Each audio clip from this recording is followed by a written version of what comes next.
한번 상상을 해보십시오. 여러분이 만약에 중남미로 가신다. 그러면 뭐가 제일 불편하실 것 같아요? 정종환 집사님. 중남미로 가신다. 뭐가 제일 불편하실 것 같아요? 음식. 또 이승호 집사님. 거의 다. 예. 티네이저를 둔 부모가 계신데 이 티네이저를 키우면서 부모의 마음 가운데 제일 어려운 게 뭘 것 같아요? 티네이저 자식을 키운 부모님들 한번 생각해 보세요. 여러분들이 티네이저 자녀를 키우면서 제일 어려운 부모로서 뭘까? 제가 지금 이런 질문들을 드리는 이유는 우리가 살아가고 있는 이 시대, 21세기입니다. 이 21세기에서 우리가 좀 잘 살아가는 그런 노하우가 분명히 있는데 그 가운데 하나가 소통이라는 것입니다. 소통을 잘 하면 이 시대에 우리는 잘 살아갈 수 있게 될 것 같아요. 제가 예를 들면 이런 예가 있습니다. 20대 말에 부부가 있어요. 그래서 40년을 거의 평생이라고 볼 수 있는 오랜 시간을 함께 살았는데 60대 중반에 들어서 황혼에 기게 됐는데 두 분이 헤어졌다고요. 왜 헤어지게 됐습니까? 라고 물어보니까 한 분이 대답하기를 도대체 저 사람의 마음속에 뭐가 들었는지를 모르겠어요. 40년을 살았는데. 그런 대답을 우리는 듣게 됩니다. 집안에서 아주 곱게 키워온 그런 자녀였는데 그만 어느 날 그 자녀가 상상도 못할 끔찍한 일을 저지르고 말았어요. 그래서 기자가 와서 그 부모에게 물어요. 대개 왜 이런 일을 저질렀다고 생각을 하십니까? 라고 질문을 했을 때 그 부모가 대답을 하기를 글쎄 우리 아이가 이런 일을 저지르려고는 나는 꿈에도 생각을 해본 적이 없습니다. 지금 제가 하는 얘기의 모든 종합이 뭐냐면 소통이 안 되는 거예요. 소통이 되지 않기 때문에 일어나고 있는 그런 일들을 이야기를 해봤어요. 이런 일들이 우리 주변 가운데 얼마나 많이 일어나고 있는지 모르겠어요. 오랫동안 함께 살아온 사람들임에도 불구하고 그들 가운데 소통이 되지 않는 것 때문에 문제가 많이 일어날 수 있다면 그게 내 새끼인데도 불구하고 내 새끼 속에 뭐가 들어있는지 내가 낳은 자식인데도 불구하고 그 마음 가운데 뭐가 들어있는지를 부모로서 알지 못하는 이런 일들이 일어나고 있는데 일주일에 한 번씩 만나는 우리들 가운데 소통이 제대로 되겠냐는 거예요. 노력하지 않으면 안 되는 거예요, 여러분. 다른 사람과 바른 의사소통을 한다는 것은 결코 쉬운 일이 아니에요. 왜냐하면 소통이라는 것 속에는 말로 하는 관계가 이루어지기 때문에 언어라는 관계가 그 소통 속에 이루어지기 때문에 우리가 바른 단어를 사용하지 아니하고 정확한 언어를 사용하지 않으면 우리의 소통이 사람들과 속에서 오해를 불러올 수도 있고 제대로 전달되지 못할 수도 있고 더 큰 문제를 만들어가게 될 수도 있다는 겁니다. 제가 70년대 중반에 브라질로 가족과 함께 이민을 갔어요. 그래서 제일 먼저 한 일이 저희 친척집이 객실이 한 40여 개 되는 그런 여관을 경영을 했어요. 그래서 그 여관에 폴테이로로 취직을 했어. 폴테이로가 뭔가 문지기. 손님이 들어오면은 그 손님에게 명세서를 이렇게 숙박계를 이렇게 써서 사인도 받고 그 다음에 이제 뒤에 카운터 뒤에 키가 이렇게 쭉 걸려있으면 그 키 가운데 맞는 방 번호를 골라서 손님을 데리고 제가 엘리베이터로 가서 엘리베이터 문이 드르륵 여는 거야. 문이 아니고 철장으로 된 거야. 드르륵 열고 같이 들어가서 그 다음에 핸들을 이렇게 잡아당기면은 소리와 함께 엘리베이터가 쭉 올라가요. 만약에 3층이면은 3층에 가서 이거를 탁 릴리스를 시켜야 되는데 이게 정확하게 잘 릴리스 시키지 않으면 엘리베이터가 플로우하고 이게 맞지가 않을 때가 있어. 어떤 데는 더 올라갈 때도 있고 더 내려갈 때도 있고 그래서 스톱을 해야 되면 그때에 손님과 함께 이걸 내려야 돼. 그러니까 순발력이 있어야 돼. 이거 하는 것도. 그래서 가서 문을 열어주고 손님에게 키를 주고 다시 내 자리로 돌아오는 게 저의 브라질에 가서 처음 일이었어요. 저는 그 언어에 대한 거를 늘 관심을 가지고 있으면서 포르투기스를 빨리 배워야 된다. 빨리 배워야 이 나라에 내가 정착을 할 수가 있다 생각을 하고, 여튼 브라질 사람과 만나는 기회 속에 포르투갈어를 배우려고 노력을 많이 했었어요. 한 번은 손님을 모시고 엘리베이터를 올라가면서 제가 말을 거는 거예요. 그래야 말을 들을 수 있고 배울 수가 있으니까. 그래서 제가 어제 깬지 그랬어요. 그 말은 뭔가 하면, 오늘은 저는 생각이, 오늘은 덥지요. 그치? 내가 이렇게 물었어요. 근데 아무 대답이 없어. 나를 이렇게 쳐다보고는 무슨 말 하니? 이런 뜻이에요. 그래서 제가 또 오늘 덥지? 어제 깬지? 그렇게 이야기를 했어요. 이 사람이 못 알아듣는 거야. no 그러는 거야. 소통이 안 되잖아요. 정확한 단어를 쓰지 못했기 때문에. 왜냐하면 깬지라는 그런 말은 15라는 숫자예요. 오늘은 15일이 아니거든요. 아니거든요. 근데 제가 원하는 단어는 덥지, 오늘 덥지, 핫. 그거는 깬찌예요, 깬찌. 깬지가 아니고 깬찌. 그 조금의 단어의 차이에서, 발음의 차이에서 이 사람이 못 알아듣는 거예요. 자, 그래서 제가 얼굴이 뽀글해졌어요. 말은 해놨는데 대답이 없으니까. 여러분, 우리가 의사소통을 한다는 것은 단어를 교환하면은 그 맞는 단어를 쓰면은 그냥 의사소통이 되는 것 같지만, 그러나 중요한 것은 단어를 교환하는 데서 의사소통이 이루어지는 게 아니라 의미를 교환할 때 의사소통이 이루어진다는 것입니다. 말하는 사람의 의미가 그 말 속에 들어가는 것을 바로 이해를 하면은 의사소통이 이루어지는 거예요. 똑같은 말을 하는데도 그 말을 하는 사람의 인텐션이 어떤 뜻으로 이 말을 하고 있는지를 이해하지 못하면은 말은 알아듣겠는데 그 사람 속에 있는 내용을 캐치를 못할 때가 있다는 거예요.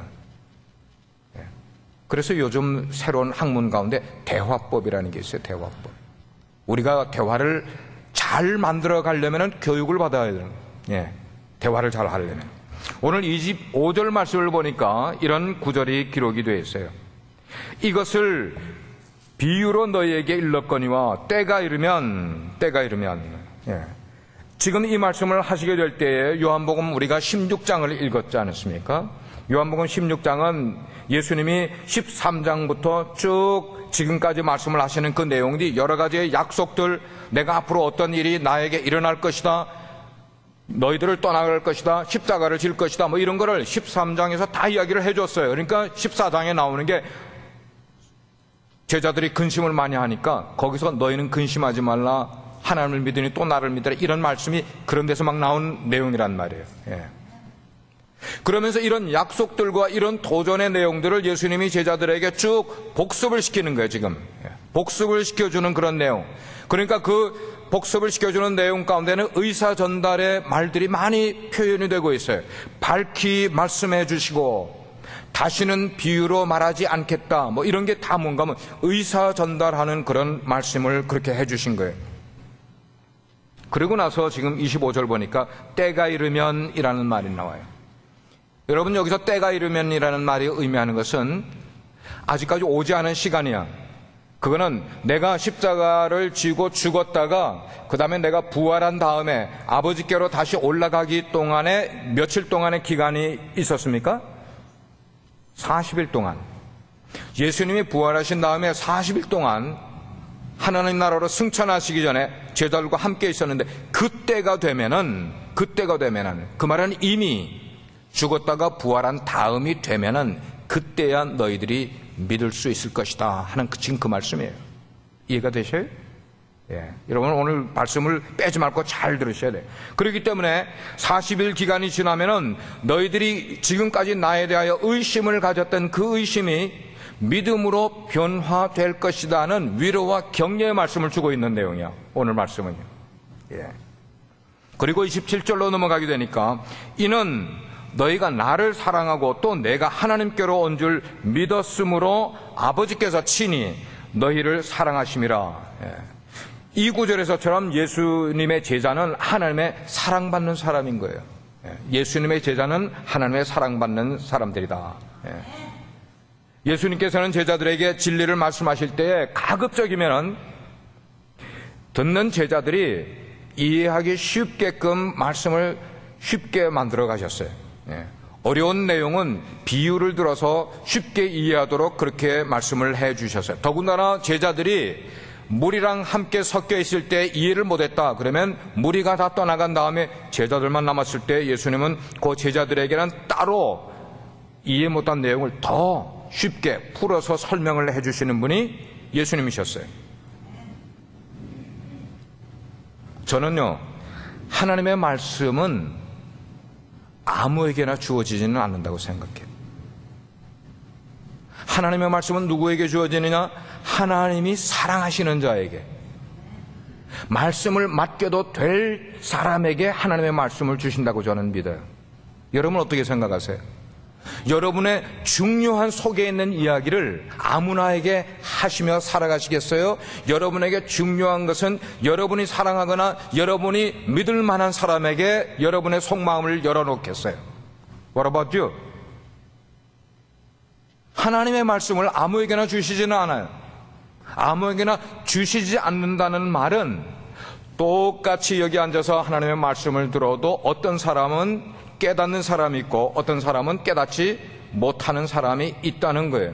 어떤 사람은 깨닫습니까? 하나님이 사랑하시는 사람은 그 말씀을 깨닫고 그의 삶 가운데 하나님의 일을 할 수 있는 사람은 말씀을 들을 때 깨닫게 된다는 것이에요. 이게 왜 중요한가 하면은 우리가 하나님의 사랑을 받게 될 때에 뿐만 아니고 하나님의 말씀을 받게 될 때에 하나님의 사랑과 하나님의 말씀이 우리 삶 가운데서 얼마나 우리의 삶을 만족스럽고 행복하게 만들어가는지 모르는 거예요. 그 말은 하나님의 말씀을 내가 정말 받게 되면은, 깨닫게 되면은 그것이 내 삶을 만족하게 만들어주고 내 삶을 만들어준다는 것이에요. 제자는 이런 특별한 사랑의 대상이 될 뿐만 아니고 세상이 줄 수 없는 그런 하나님의 은혜와 하나님의 사랑을 뭘 통해 받게 됩니까? 하나님의 말씀을 통하여 받게 되니까 만족한 삶을 살아갈 수밖에 없는 거예요. 믿으십니까? 하나님의 사랑을 받고 하나님의 말씀을 바르게 받는 사람, 은혜를 받는 사람은 만족하고 행복한 삶을 살아가게 되는 거예요. 그런데 지금 이 말씀 가운데 보니까 문제가 있어요. 문제는 뭐냐면 예수님의 제자들이 예수님을 통해서 그러한 하나님의 사랑과 하나님의 언어를 알아듣고 있는가 못 알아듣고 있는가, 여러분 어떻게 생각하세요? 하나님의 사랑의 언어를 못 알아듣고 있었어요. 누구가? 예수님의 제자들이. 얼마나 예수님을 따라다니는 사람들인데, 3년 반 동안 죽으라고 따라다니는 사람들인데, 동고동락한 사람들인데, 일주일에 한 번 나와 예배에 참석하는 정도가 아니고, 그러니까 이 제자들은 예수님의 지금 13장부터 쭉 하시는 말씀을 몇 번 들어도 몇 번 들었을 그런 사람들인데 엉뚱한 소리들을 하고 있는 거야. 그 뭐냐니까 예수님이 정말 왕으로 이스라엘에 임하시게 되면은 우리 가운데 누가 더 높은 자리를 차지할까, 지금 이런 이야기 하고 자빠진 거야. 엉뚱한 소리 하고 있잖아요. 속으로 반신반의해 내가 하나님의 아들이라고 이야기를 여러 번 해 주셨음에도 불구하고 길까 밀까 반신반의하는 사람들. 제자들 가운데는 언더스탠이 안 돼가지고 혼돈스러워하는 제자도 있었어요. 결국은 3년 반 동안 그렇게 따내다녔던 제자들 가운데 한 사람인 가룟 유다는 그 막판의 순간에 예수님을 배반하고 떠나간 거예요. 왜냐하면 예수님의 말씀에 혼돈스러워했기 때문에. 우리가 신앙생활 한다고 하면서요, 매주일 예배에 나와서 하나님의 말씀을 듣는데도 소통이 필요해요. 소통이 안 되는 사람들이 있어요. 왜 그럴까요? 단어들은 들었어요. 장 목사를 통하여 또 한국말로 이렇게 다 언더스탠드 되는 말로 들었지만 그 말의 의미를 파악을 하지 않고 들은 사람은 하나님의 말씀에, 하나님의 언어에 소통이 안 되는 사람인 거예요. 그러다가 28절의 말씀을 보게 되면은 제자들에게 계속해서 의문이 되었던 문제가 있었는데, 그게 뭔가 하면 예수님 당신은 도대체 어디로부터 오신 분입니까? 이거예요. 예수님 당신은 누구로부터 나온 분입니까? 그 문제. 그런데 28절에 보니까 조금씩 제자들이 예수님이 어디로부터 오신 분인지를 조금씩 이해하기 시작하는 내용이 보이는 거예요. 그런 기미가 보이는 거예요. 여러분, 28절은 신학적으로 무척 중요한 구절이에요. 예수님이 하나님이시라는 이 기독론에 대한 내용을 네 가지의 중요한 교리를 이 한 구절이 다 맞춰주고 있는 거예요. 자, 그래서 28절을 여러분들이 한번 소리내서 저랑 같이 한번 크게 한번 읽어보도록 하겠습니다. 시작.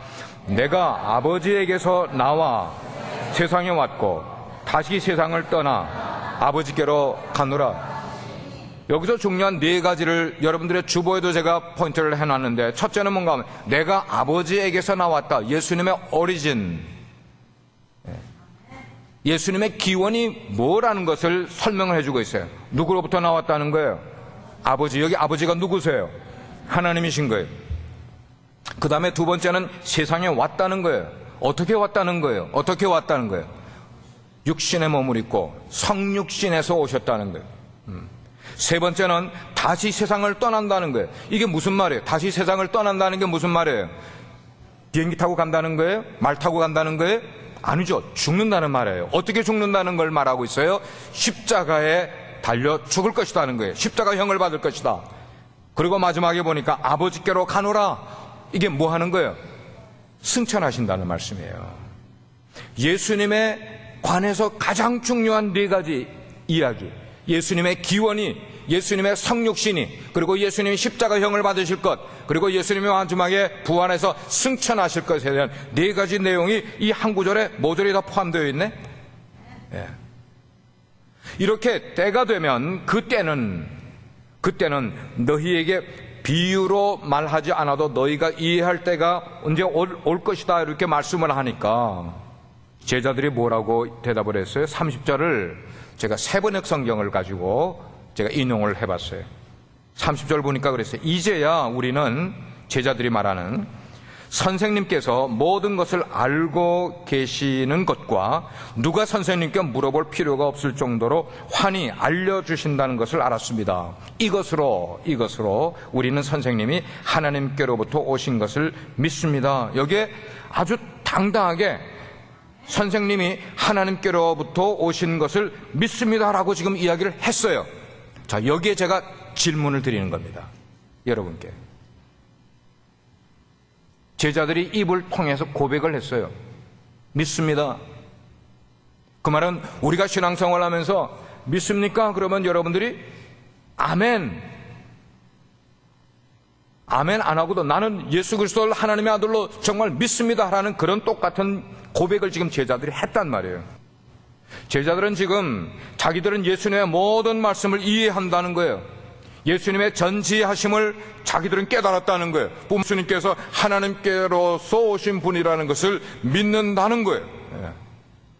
중요한 것은 성령님이 도와주시지 않으면 의심이 믿음으로 변할 수가 없다는 것입니다.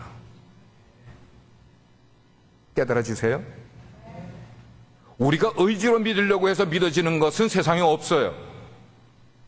성령님께서 우리에게 터치를 해주셔서 우리에게 그 믿음을 주셔서 이전까지는 내가 의심으로 여겼던 예수님에 관한 사실들이 성령님이 터치를 하시면은 그것이 의심에서 믿음으로 변화가 되는 거예요. 우리 청년들도 의심이 많이 있어요. 여러분 가운데도 믿는 믿음 속에 의심이 많이 가지고 있어요. 거기에 성령님이 터치를 해주셔야만 그 의심이 뭐로 바뀌어요? 믿음으로 바뀔 수 있게 된다는 것이에요. 예. 오늘도 대표기도도 그렇게 해주셨고 광고도 그렇게 해주신 것처럼 이번 주간은 예수님이 십자가에 달리시기 전 40일 전 사순절의 그 마지막 주간을 우리가 지금 맞이하고 있어요. 제자들은 지금 3년 반을 예수님과 함께 그렇게 계속 함께 다니면서 예수님의 가르치시는 말씀을 들었어요. 배웠어요.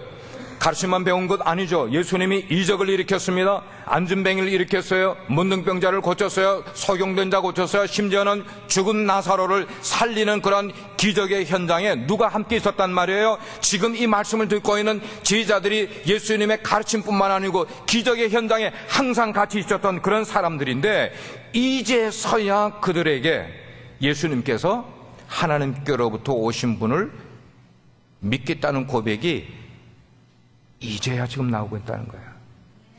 이제야. 지금까지 예수님을 따라듣던 제자들은 아마 따르지 않는 사람들에 비해서는 굉장히 순진한 사람들이었었어요. 그렇지만 아직까지 성령님의 역사를 경험하지 않은 채로 예수님을 따라다니던 제자에 불과했었다는 것을 우리는 알아야 돼요. 우리는 어떠냐는 거예요.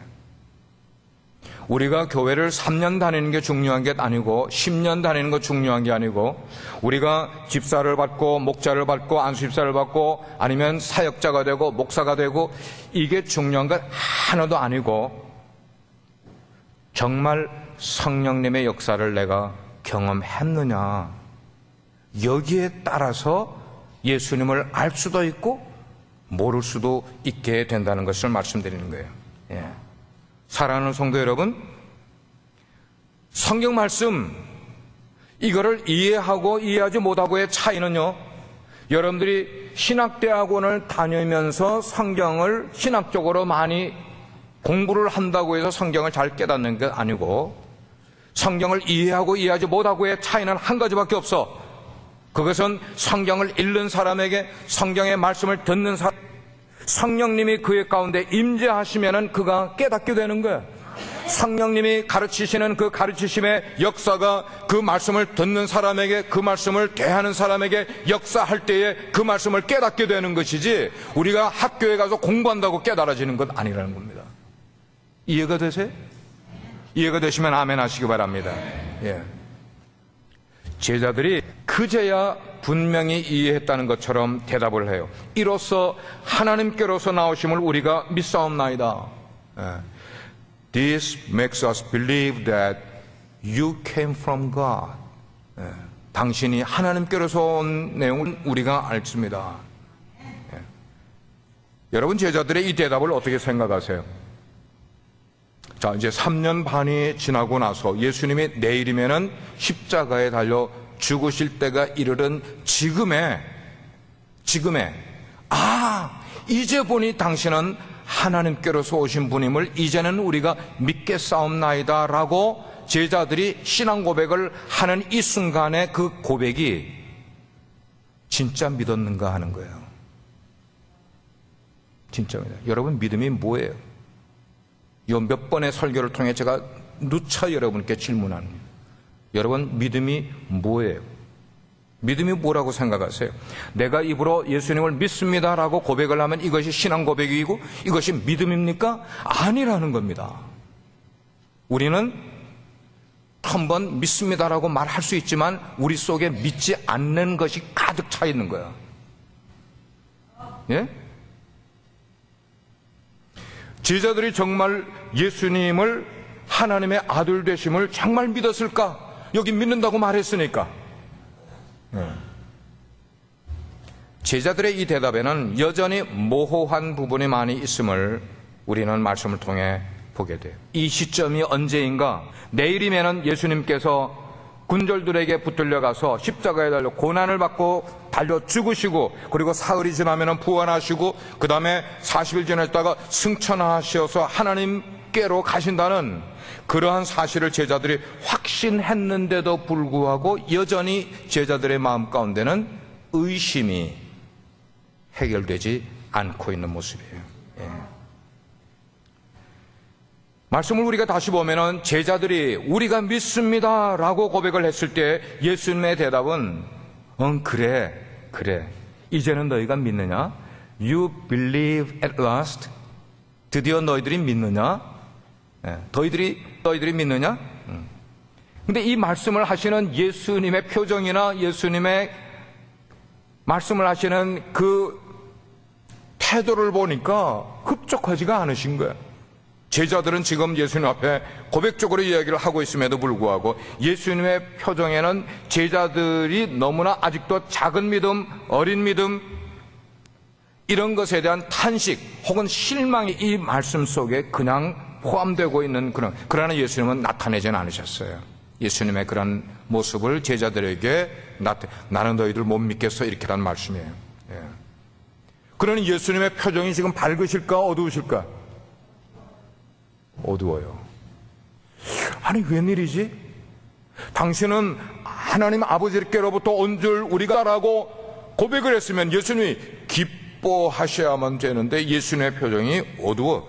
지금 왜 어두우셨을까? 이제 그런 신앙 고백을 내던진 지 불과 몇 시간이 지나면은 제자들이 예수님을 다 떠나가고 예수님은 달려 죽게 되고 사람들에게 조롱과 망신을 당할 것을 예수님이 어떻게 하셨기 때문에 알고 계시는데 제자들은 알았어요, 몰랐어요? 여러분, 이 상황을 지금 우리 교회로 한번 가지고 와봐요. 지금 이 상황을 우리 교회로 가지고 와. 내일이면은 예수님이 십자가에 달리신다. 아니면 내일이면은 내가 십자가에 달릴지 모르는 그러한 상황을 알고 있다면은 오늘 우리가 이 자리에서 지금 예배드리고 있을까요? 여러분 가운데 내일 내가 십자가형을 받을 수도 있는 것을 알고 있음에도 나는 예수님을 믿겠다는 고백을 할 수 있는 분이 몇 분이나 계실까? 솔직하게.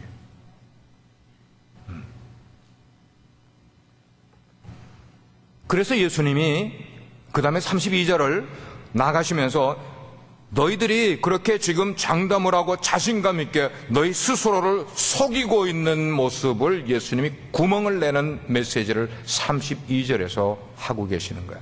너희들이 지금 스스로를 속이는 자신감을 갖고 있구나. 너희들 자신감이 지금 잘못되어 있구나 하는 것을 말씀해 주시는 거예요. 자, 32절 말씀 보라. 너희가 다 각각 제 곳으로 흩어지고 나를 혼자 둘 때가 오나니 벌써 왔도다. 그러나 내가 혼자 있는 것이 아니라 아버지께서 나와 함께 계시느니라. 지금 그 말씀을 하고 계시는 거예요. 예. 그렇습니다. 제자들의 반응은 그들에게 다가올 그 현실을 그대로 받아들이고 그대로 믿기에는 아직도 너무나 그들의 신앙이 작았고 연약했다. 우리 빛과 소금의 교회 성도의 입장으로 볼 때는 우리는 주님 앞에서 믿습니다 한마디로 우리의 신앙 고백하는 것이 얼마나 어리석을 수 있고 주님 보실 때 거짓말일 수 있다는 것을 생각해 봐야 되는 거예요. 맞습니까? 맞습니까? 조금 진지할 필요가 있어요. 신앙에 대해서 너무 가볍게 여기지 말고. 내 앞에 칼이 오지 않으니까 우리는 예수 믿는다고 너무 쉽게 이야기를 해버리고 우리들의 삶에서 예수님을 부인하는 적이 얼마나 많이 있냐는 것이. 제자들의 믿음은 그랬었어요. 제가 이걸 한번 얘기를 들어보면 이런 얘기와 비슷한 거예요. 어느 가정주부가 저녁상을 아주 잘 준비를 했어요. 아주 공을 들여서 쿡을 했어요. 그런데 엄마의 마음을 기쁘게 해주겠다는 그런 마음으로 더운 국그릇을 떠났는데 그 국그릇을 식탁 테이블로 옮겨주겠다고 4살짜리 여자아이가 그 국그릇을, 뜨거운 국그릇을 들고 갈 때에 엄마가 뭐라고 그러겠어요? 야야야, 그거 그만 놔둬, 내가 할게, 그렇게 말하지 않겠어요? 근데 그런 얘기를 할 때 이미 4살짜리 딸아이는 국그릇을 들고 식탁으로 옮겨가기 시작을 하는 상황을 생각해 보세요. 옮겨가다가 몇 발자국 못 가서 손에 뭘 느껴요? 뜨거워. 더 이상 붙들고 있을 수가 없어. 그릇을 바닥에다가 어떻게 해요? 벌썩 떨어뜨리는 그런 상황을 우리가 한번 생각해 볼 필요가 있어요. 예. 우리의 믿음이라는 게 그렇단 말이에요. 우리의 믿음이라는 게. 예. 우리의 마음은 있지만 마음은 믿고 싶고 마음은 끝까지 따르고 싶은 마음이 있지만 그러나 그것을 내 삶의 현실에 딱 닥치게 될 때는 국그릇을 어떻게 한다? 떨어뜨린다는 거예요. 그렇다면 여기에서 31절에서 이제는 너희가 믿느냐? You believe at last? 너희가 믿는다. 이게 무슨 말이에요? 무슨 말이에요? 예수님의 답변. 예수님의 답변은 그러한 애처로운 마음의 표현을 제자들에게 넣어서 너희가 믿느냐? 너희가 믿느냐? 그럼에도 불구하고 예수님이 이 말씀을 하실 수 있었던 이유는 그 32절 중반에 나오는 그러나 그 이후의 말이 있기 때문에 예수님이 이 말씀을 하실 수 있었다는 것이에요. 제자들은 지난 3년 반 동안 예수님을 줄기차게 쫓아다녔어요. 줄기차게 주님과 동행하면서 그러면서 개인의 신앙 체험도 많이 가졌어요. 그런 세월을 아주 자신감 넘치게 주님을 따라다녔어요. 왜 제자들이 자신감 넘치게 따라다닐 수 있었을까요? 예수님이 있으니까 모든 문제가 어떻게 됐으니까? 해결되곤 했으니까. 예수님이 기적을 일으키시네. 사람들이 예수님을 막 추궁하고 막 따라다니는데 신이 난 거야. 예수님은 이제까지 랍비들에게서 들어보지 못한 아주 놀라운 말씀들을 증거해 주시는데 예수님의 그 말씀을 듣는 것 자체가 제자들에게 너무나 기쁨이었었어요. 그러니까 자신감이 있고 기쁨이 있는 채로 예수님을 그렇게 따라다녔어요. 베드로의 입을 통해서 여러 번 그런 자신감 있는 내용을 성경이 기록을 해놓고 있어요. 그러나 그렇게 자신감 있게 예수님을 쫓아왔던 제자들임에도 불구하고 십자가라는 현실이 그들 앞에 당도하게 됐을 때에 그들은 십자가가 올 줄을 몰랐던 거예요. 여러분, 이번 돌아오는 이제 내일부터 우린 고난주간을 겪게 되는데 여러분, 고난주간의 의미가 뭡니까? 그냥 하루 한 끼 정도 금식을 하면서 예수님의 고난에 동참한다. 무슨 생각을 가지고 거기에 동참을 해요? 누가 여러분에게 그런 엄청나고 힘든 거를 시켜서 여러분들이 한 끼를 굶으면서 그 일에 참여하시겠어요? 의미를 모르고 한 끼를 굶는 것은 그 사람에게 아무런 도움도 없고 아무런 역사도 일어나지 않는 거예요. 소통은 의미를 이해할 때의 소통이 이루어지는 거예요. 예수님이 겪으신 고난의 의미가 무언가를 우리는 생각할 수 있어야만 돼요. 내 앞에 십자가의 얼음이 닥쳐올 것이라는 것을 내가 짐작을 하지 못하는 사람에게 고난이 어떤 단어로 다가갈 수 있겠어요? 우리 성도님 가운데 암 환자가 계셨어요. 내가 암이라는 것을 다른 사람이 없는 암을 내가 가졌다는 것을 그래서 순간이지만 죽음의 문턱에 가본 경험이 있는 사람이 죽음을 느끼는 것과 그런 경험을 한 번도 갖지 않은 사람이 죽음에 대해서 생각을 해. 뭘 생각을 해? 알지도 못하는데. 죽음이 나에게 무슨 의미인지 모르는 사람이 생각하면 뭐 어떡하냐고. 죽음을 경험한 사람은, 죽음이 문턱에 오는 것을 경험한 사람은 어떤 말이 나오다가 죽음이라는 단어가 나오면 뻗떡 생각이 나요. 아, 그게 그거야. I know it. 십자가 앞에서 제자들은 예수님이 예언하신 대로 예수님을 몰라라고 다 배신하고 돌아섰고, 십자가 사건 바로 그때 그들은 모두 다 흩어져 버릴 그런 사람들이었어요. 이런 것이 일어날 것을 우리 주님은 미리 알고 계셨다는 것입니다. 제자들은 몰랐어요. 그러나 이런 엄청나고 충격적인 그런 이 두려운 사건이 지나간 후에 제자들은 차츰 하나님 아버지를 정말로 신뢰하는 법을 배우게 되는 거예요. 뭘 거치면서? 십자가 사건을 거치면서 예수님의 부활하신 것을 그들이 목격을 하고 느끼면서 하나님을 신뢰하는 법을 그때야 배우기 시작하는 거야. 그 경험하기 전에는 못 배웠던 사람들이. 그러면서 그들 속에 있었던 두려움이 점차 뭐로 바뀌게 돼요?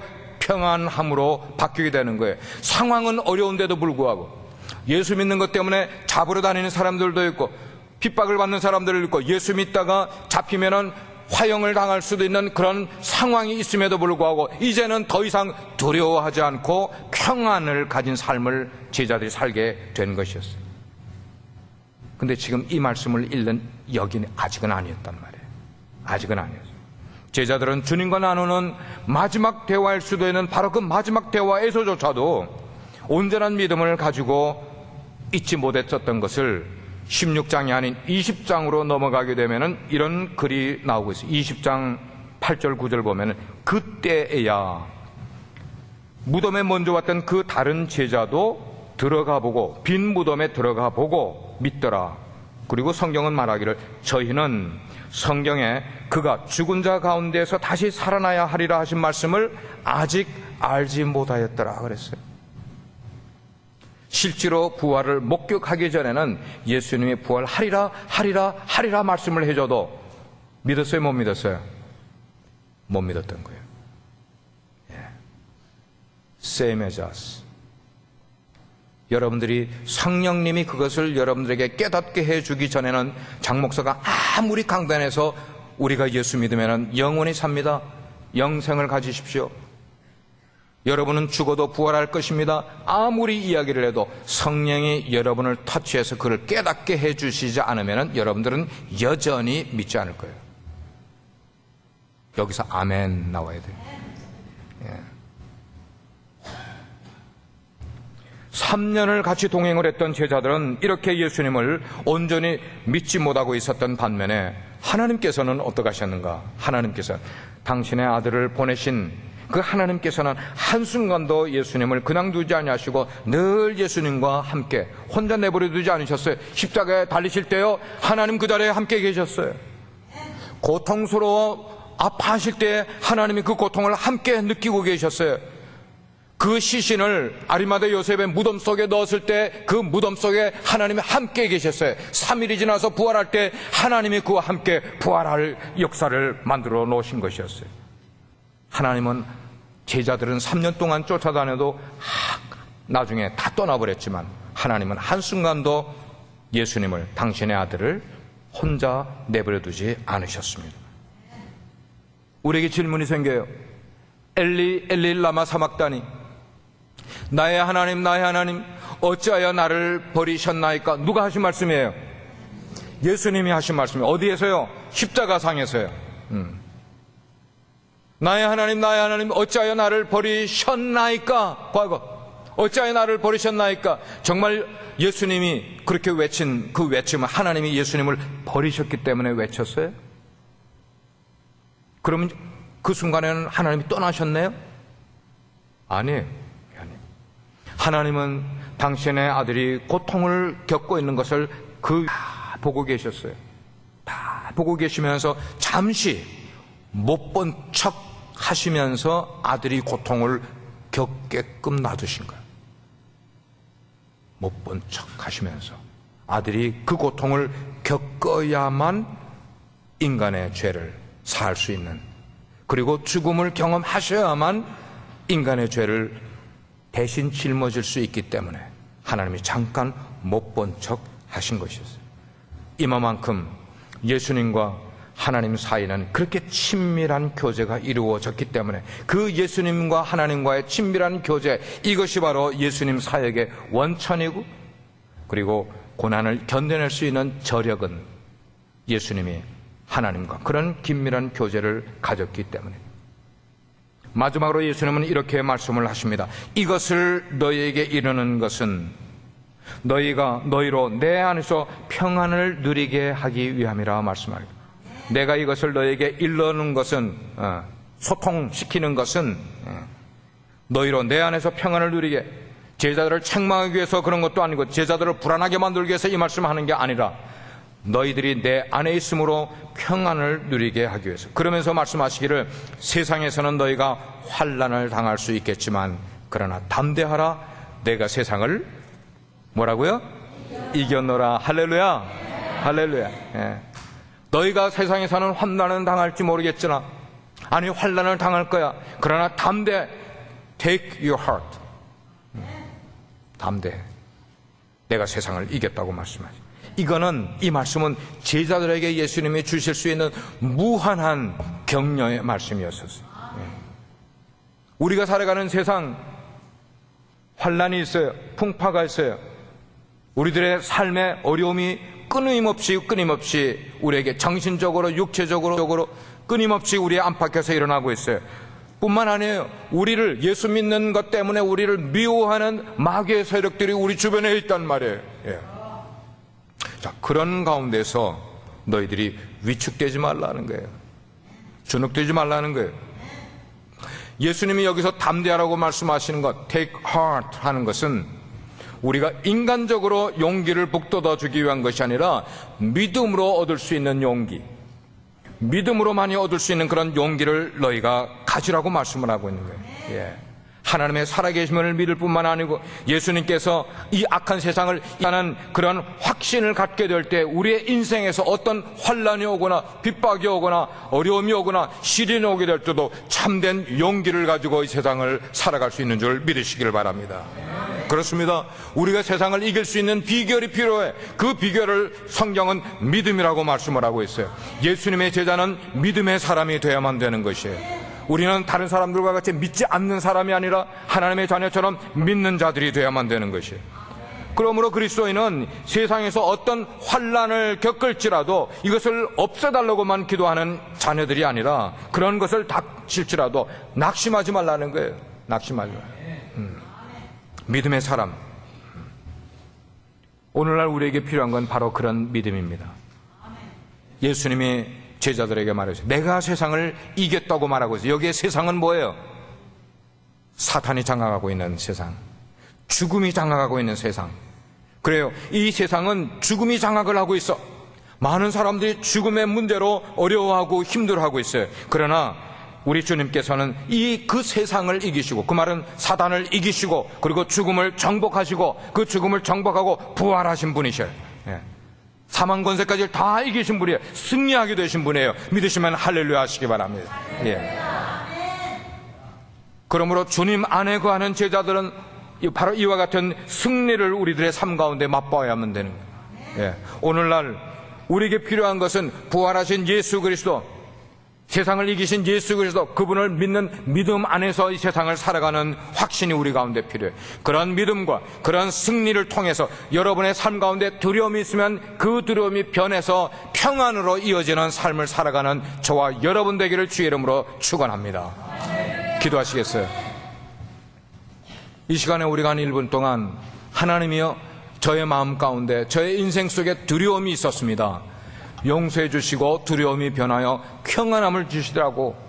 그 평안함은 예수님이 이미 십자가를 통해서 죽음을 이기시고 두려움을 이기시고 사단의 권세를 이기셨기 때문이라는 것을 인정하면서 우리의 믿음이 주님 앞에서, 십자가 앞에서도 우리가 긍정할 수 있는 그런 믿음 되게 해달라고 우리가 이 시간에 한번 같이 기도하겠습니다. 아버지 하나님, 우리의 마음을 붙들어 주시고, 하나님이여, 우리가 정말로 살아있는 믿음 갖기 위해서는, 십자가 앞에서도 두려워하지 않는 믿음을 갖기 위해서는 예수 그리스도께서 이미 사망 권세를 이기시고, 하나님이여, 우리의 죄를 짊어지시고 주님이 흘려주신 보혈의 은혜와 피가 우리를 강하고 담대하게 만들어 준 줄 믿습니다.